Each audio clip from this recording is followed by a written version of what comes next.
बिस्मिल्लाहिर्रहमानिर्रहीम। अस्सलाम वालेकुम नाज़रीन, कैसे हैं आप लोग। उम्मीद करती हूँ आप भी चंगी भली ठीक ठाक होंगे जैसे मैं चंगी भली ठीक ठाक हूँ। आज की जो मैं रेसिपी लेके आई हूँ बहुत ही मज़ेदार, बहुत ही डिलीशियस, जो एक दफ़ा खाएगा वो आपका दीवाना हो जाएगा।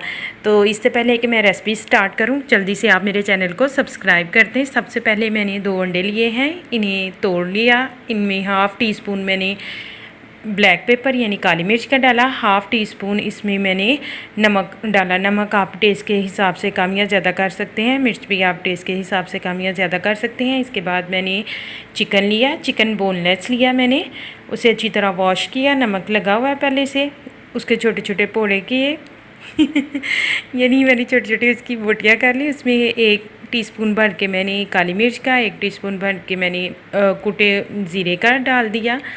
फिर जी नमक बिल्कुल थोड़ी सी मिकदार में मैंने डाला और इनकी अच्छी तरह से सुलह सफाई करवा दी अल्हम्दुलिल्लाह से। जी एक तवा लिया, तवे पे मैंने 1 चमची जो है वो मक्खन का डाला। मक्खन बिल्कुल फ्रेश है, अच्छी तरह गर्म हो गया।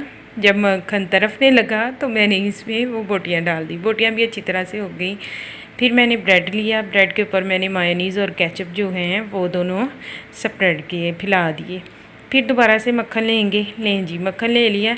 यहाँ पे मक्खन तो गर्म हो गया था, लेकिन जब मैंने अंडा डाला तो नीचे से चूल्हा ही जो है वो बंद हो गया, पता ही नहीं चला उसका। आप इस चीज़ का ध्यान रखिएगा। ये देखें, जब मैंने डाल दिया तब मुझे अभी तक मालूम था कि इसमें है, लेकिन नहीं था। फिर मैंने ब्रेड रखी, इसके ऊपर जो है मैंने टमाटर जो चॉप किया हुआ था वो शामिल कर दिया। इसके बाद मैंने हरी मिर्च वो शामिल कर दी। इसके बाद प्याज मैं शामिल करूँगी, इस पे बिल्कुल चॉप किया हुआ था वो शामिल करूँगी। इसके बाद जो है जो मैंने चिकन तैयार किया था वो शामिल करूँगी। अब ये साइडों से उठा के इसकी साइडों के पे लगा देंगे। ये देखें जी, जब मैंने चूल्हा तेज़ किया तो वो अंडा थोड़ा सा नीचे से जल गया था, लेकिन बहुत टेस्टी, बहुत मज़ेदार, इतना डिलीशियस, जिसने खाया तारीफ़ करते रह गया, वाह वाह मिली मुझे। आप भी बनाइएगा, ट्राई कीजिएगा। वीडियो को लाइक करें, शेयर करें, चैनल को सब्सक्राइब करें।